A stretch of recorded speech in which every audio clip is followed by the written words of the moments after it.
একবার ভাবুন, প্রথমবার আমেরিকায় গেলেন, একা লাগছে, ভাষা অচেনা। হঠাৎ পেছন থেকে বাংলায় ডাক শুনলেন, ভাই কোথায় যাবেন? সেই একটা কথায় মন ভরে যায়। এটা অনেক বাংলাদেশির আসল অভিজ্ঞতা, কারণ আমেরিকায় এমন কিছু শহর আছে যেখানে রাস্তায় হাঁটলে বাংলা ভাষা শোনা যায়। রেস্টুরেন্টে গেলে ভাত মাছ বিরিয়ানি পাওয়া যায়, আর কিছু এলাকায় মনে হবে আপনি ঢাকাতেই আছেন। আসসালামু আলাইকুম। আজকের ভিডিওতে আমরা জানব আমেরিকার সেই 7টি জায়গা সম্পর্কে যেখানে সবচেয়ে বেশি বাংলাদেশি বসবাস করেন। আপনি যদি আমেরিকায় যাওয়ার পরিকল্পনা করেন, এই ভিডিওটা আপনার জন্য খুবই গুরুত্বপূর্ণ। নিউ ইয়র্ক সিটি আমাদের প্রথম গন্তব্য, যে শহরটাকে আমেরিকার প্রবেশদ্বার বলা হয়, কিন্তু বাংলাদেশিদের কাছে এই শহরের একটা আলাদা নাম আছে, নিউ ঢাকা। শুধু ডাকনাম না, বলতে গেলে এটাই বাস্তব। কুইন্সের জ্যাকসন হাইটস এলাকায় দাঁড়ালে আপনি দেখবেন ৭৩তম স্ট্রিটের দুই পাশে সারি সারি বাংলা সাইনবোর্ড।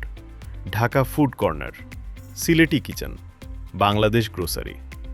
এখানে শুক্রবার জুমার পর রাস্তায় যে ভিড় হয়, সেটা মিরপুর ১০ নম্বরের কথা মনে করিয়ে দেয়। আর ব্রঙ্কসের পার্কচেস্টার, এই এলাকাটাও এখন বাংলাদেশিদের আরেকটি ঘর। সংখ্যায় বলি, নিউ ইয়র্ক মেট্রো এলাকায় আনুমানিক ৭০,০০০ থেকে ১ লক্ষেরও বেশি বাংলাদেশি। আমেরিকার যে কোনো শহরের মধ্যে সবচেয়ে বেশি। কিন্তু শুধু সংখ্যায় না, এই কমিউনিটির গভীরতাটা দেখলে বোঝা যায়। নিউ ইয়র্কে বাংলাদেশিরা শুধু থাকেন না, নিউ ইয়র্ক গড়তেও তাদের ভাগ আছে। ট্যাক্সি আর রাইড শেয়ার ইন্ডাস্ট্রিতে বাংলাদেশিদের উপস্থিতি এতটাই বেশি যে ইন্ডাস্ট্রির ভেতরে একটা কথা প্রচলিত আছে, রাতের শিফটে বাংলাদেশি ড্রাইভার না থাকলে নিউ ইয়র্ক চলে না। রেস্টুরেন্ট বিজনেসে, কনস্ট্রাকশনে, রিয়েল এস্টেটে। আর এখন নতুন প্রজন্ম ডাক্তার, উকিল, ইঞ্জিনিয়ার হয়ে উঠছে। এই একটা শহর থেকেই বাংলাদেশে প্রতি বছর কোটি কোটি টাকার রেমিটেন্স আসে। সেটা শুধু পরিসংখ্যান না, সেটা লক্ষ পরিবারের ঘরের আলো।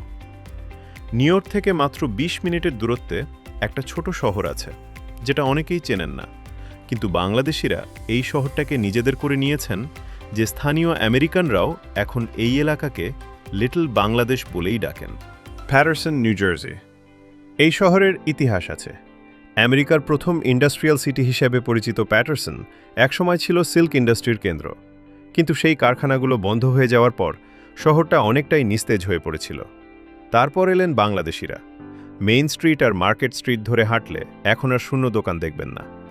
একের পর এক বাংলাদেশি ব্যবসা, শাড়ির দোকান, মিষ্টির দোকান, হালাল গ্রোসারি, বাংলাদেশে টাকা পাঠানোর এজেন্সি, বাংলা পত্রিকার স্টল। ঈদের সকালে এই রাস্তায় যে ভিড় হয়, সেটা দেখলে চট্টগ্রামের আন্দরকিল্লার কথা মনে পড়ে। আর এখন শুধু দোকান না, প্যাটারসনের বাংলাদেশি কমিউনিটি রাজনৈতিকভাবেও সক্রিয়। স্থানীয় সিটি কাউন্সিল নির্বাচনে বাংলাদেশি বংশোদ্ভূত প্রার্থীরা দাঁড়াচ্ছেন, জিতছেনও। এটা শুধু কমিউনিটি না, এটা এখন রাজনৈতিক পরিচয়।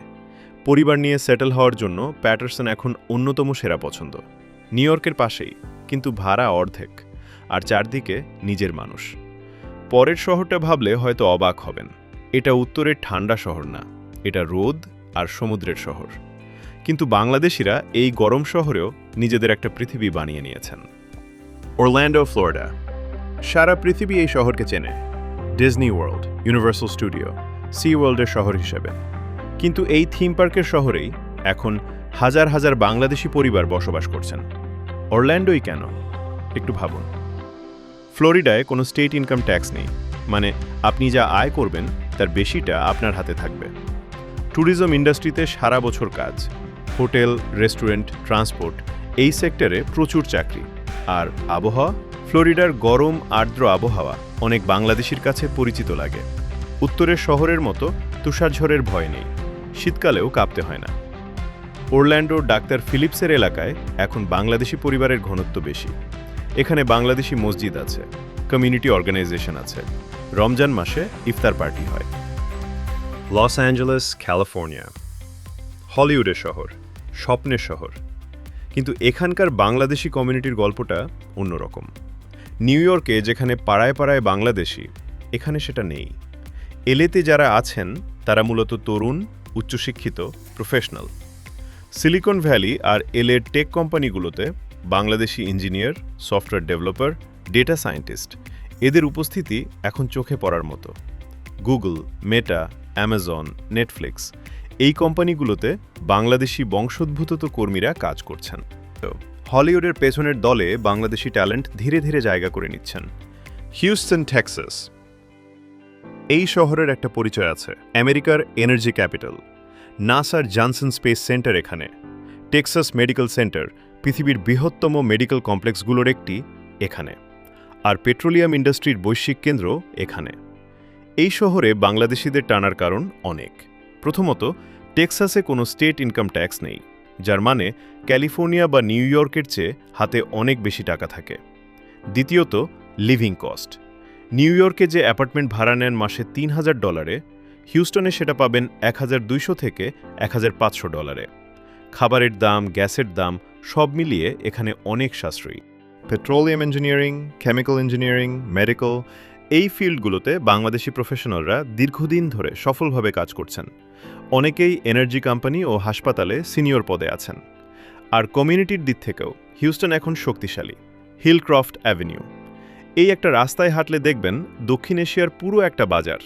বাংলাদেশি দোকান, ভারতীয় পাকিস্তানি রেস্টুরেন্টের পাশে বাংলাদেশি ভাতের হোটেল, হালাল মাংস, ফ্রোজেন ইলিশ মাছ পর্যন্ত পাওয়া যায়।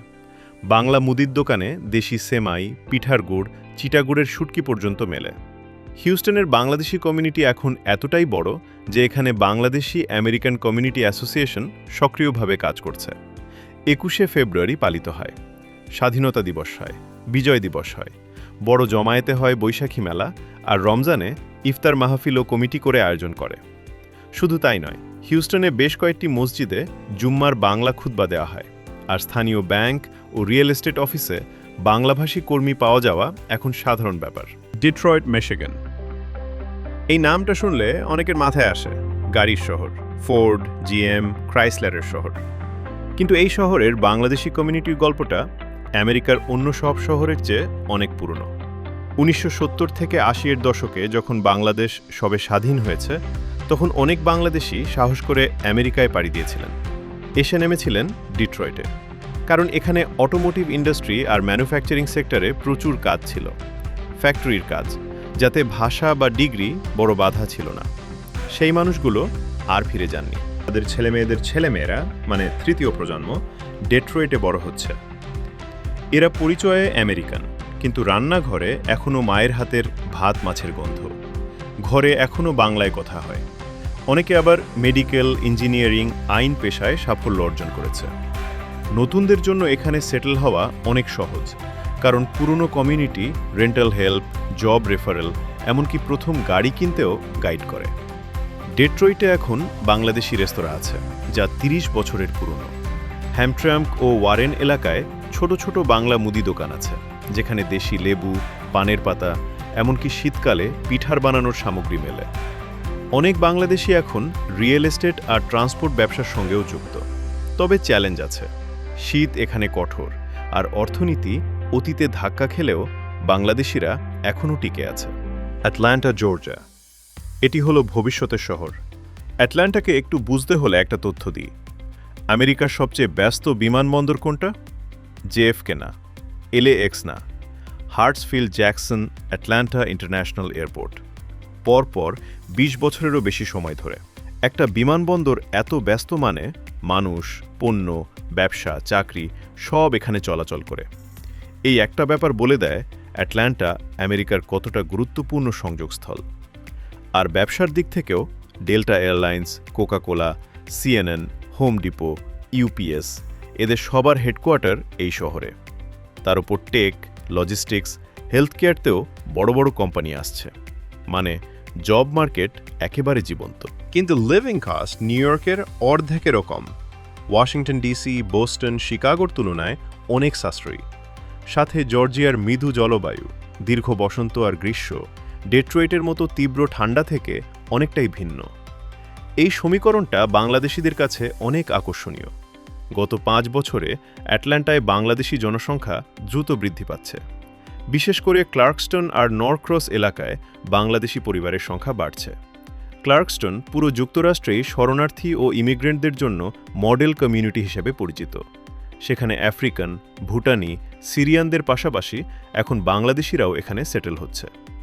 এখনও নিউ ইয়র্কের মতো বড় কমিউনিটি হয় না, কিন্তু বিশেষজ্ঞরা বলছেন আগামী 10 বছরে অ্যাটলান্টা হতে পারে বাংলাদেশিদের আমেরিকার পরবর্তী বড় কেন্দ্র। ইতিমধ্যেই অ্যাটলান্টায় 21শে ফেব্রুয়ারি শহীদ মিনার তৈরি করা হয়েছে। বাংলা স্কুল চলে উইকেন্ডে। সেখানে ব্যবসা বাণিজ্যেও নতুন সম্ভাবনা। ছোট রেস্টুরেন্ট, গ্রোসারি, ট্রাভেল এজেন্সি, এমনকি বিউটি পার্লারও চালু করছেন উদ্যোগী বাংলাদেশিরা। অ্যাটলান্টা একসময় শুধু ট্রানজিট পয়েন্ট ছিল, কোথাও যাওয়ার পথে এক রাতের বিশ্রামের শহর। এখন তা বসবাসের শহর হয়ে উঠছে। একটা জিনিস খেয়াল করবেন, বাংলাদেশিরা সাধারণত সেই জায়গাগুলোতেই বেশি থাকেন যেখানে আগে থেকেই একটি কমিউনিটি তৈরি আছে। কারণ এতে নতুন আসা মানুষদের জন্য জব, বাসা, লাইফ সবকিছুই সহজ হয়ে যায়। ভাষার সমস্যা থেকে শুরু করে মানিয়ে নেওয়ার সংস্কৃতি পর্যন্ত কমিউনিটির সাপোর্ট থাকলে অনেক দ্রুত নিজেদের প্রতিষ্ঠিত করতে পারেন তারা। তাই শহর হোক বা দেশ, প্রথম পছন্দটা হয় সেই জায়গাটাই যেখানে নিজেদের মানুষকে আগে থেকেই পাওয়া যায়। তো এই ছিল আমেরিকার সেই 7টি শহরের গল্প। এখন আপনার পালা। আপনি বা আপনার পরিচিত কেউ কি এই 7টির কোনো শহরে আছেন? নিচে কমেন্টে লিখুন কোন শহরে কেমন আছেন। আর যদি আমেরিকায় যাওয়ার স্বপ্ন দেখছেন, কোন শহরে যেতে চান সেটাও লিখুন। ভিডিওটা ভালো লাগলে লাইক দিন। যারা আমেরিকার স্বপ্ন দেখছেন তাদের সাথে শেয়ার করুন। আর এমন আরও গল্প পেতে এখনই সাবস্ক্রাইব করুন। আল্লাহ হাফেজ।